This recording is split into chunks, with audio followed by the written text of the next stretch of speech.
ये जो तिलक है माथे पर, ये कहां से आ जाता है? इसके पीछे बहुत सोच होती है।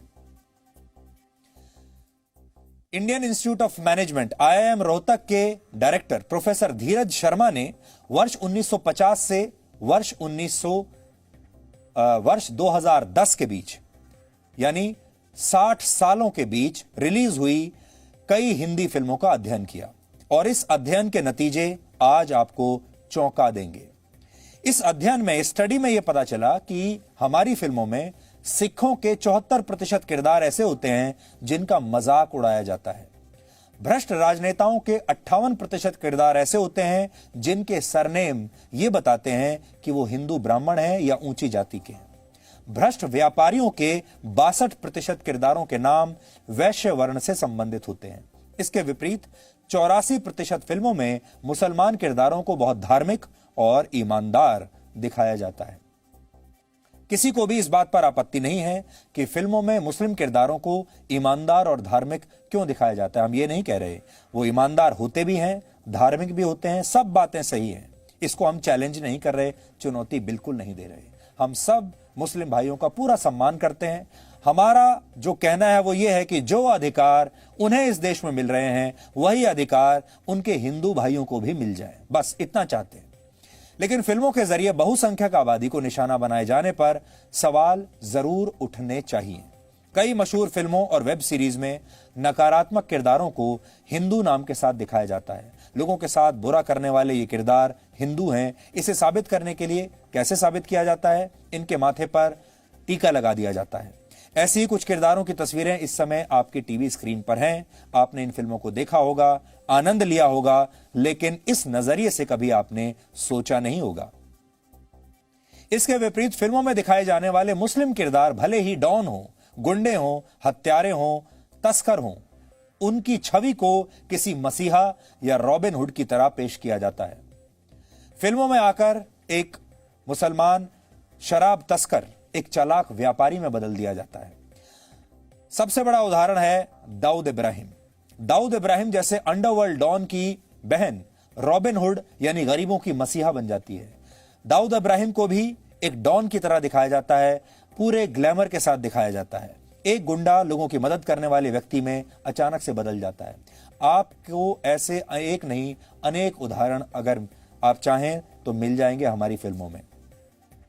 फिल्मों में हिंदू धर्म का मजाक बहुत आसानी से उड़ा दिया जाता है, लेकिन क्रिएटिव फ्रीडम के नाम पर किसी और धर्म के साथ ऐसा करने की हिम्मत किसी प्रोड्यूसर, डायरेक्टर या एक्टर में नहीं होती।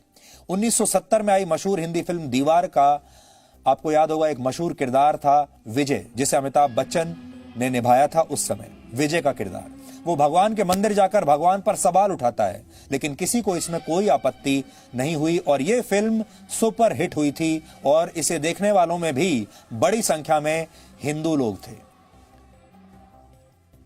फिल्मों में फूहड़ किस्म के किरदारों के नाम अक्सर राम रख दिए जाते हैं, आपत्तिजनक डायलॉग लिखे जाते हैं, लेकिन इस पर कोई कुछ नहीं बोलता। वर्ष 2013 में एक मशहूर फिल्म आई थी जिसका नाम था गोलियों की रासलीला रामलीला। इस फिल्म में रणवीर सिंह राम के किरदार में थे, दीपिका पादुकोण के किरदार का नाम था लीला। इस फिल्म में एक डायलॉग आता है जो इस प्रकार है, राम रंग रलियां मना रहा होगा हनुमान गली में। इस फिल्म में भगवान श्री कृष्ण और हनुमान का भेष धारण किए हुए कुछ लोगों को फूहड़ किस्म का डांस करते हुए दिखाया गया और सीन के बैकड्रॉप में भगवान राम का एक पोस्टर लगा हुआ था।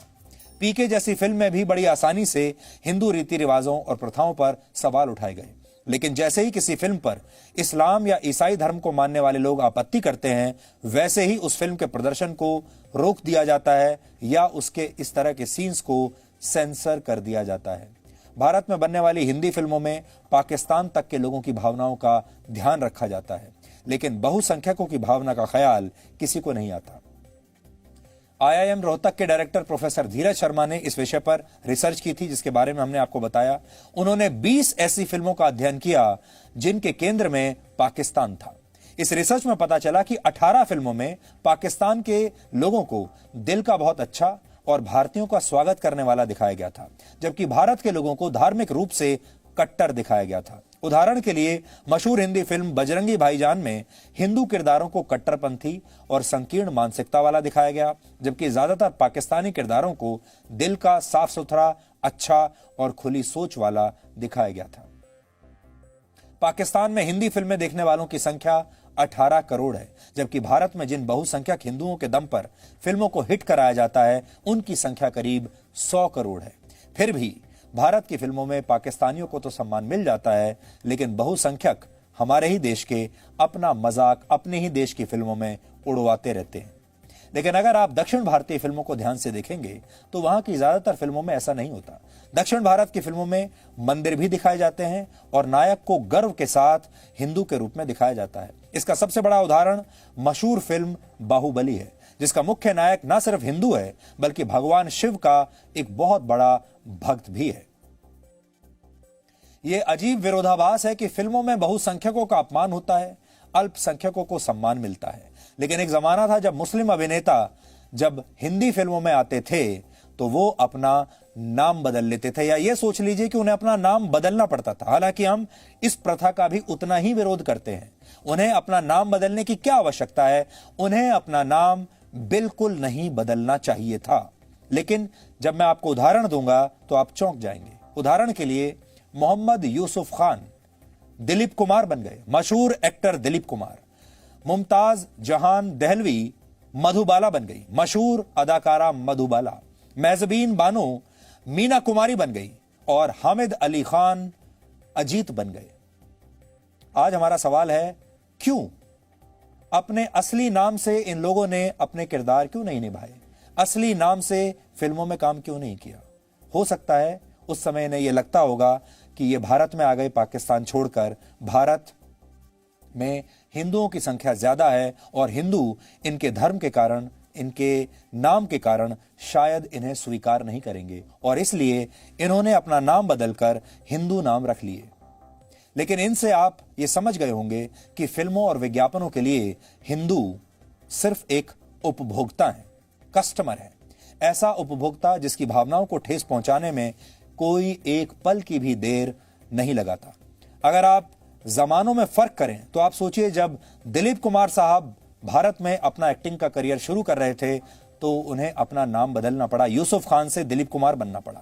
लेकिन आज के दौर में शाहरुख खान को ऐसा नहीं करना पड़ा, आमिर खान को ऐसा कुछ नहीं करना पड़ा और बहुत सारे ऐसे कलाकार हैं, उन्हें भी अपने नाम नहीं बदलने पड़े। इसलिए जो लोग ये कहते हैं कि भारत असहनशील होता जा रहा है, असहनशीलता बढ़ती जा रही है, आज उनसे सवाल यह होना चाहिए कि असहनशीलता किस चीज में है?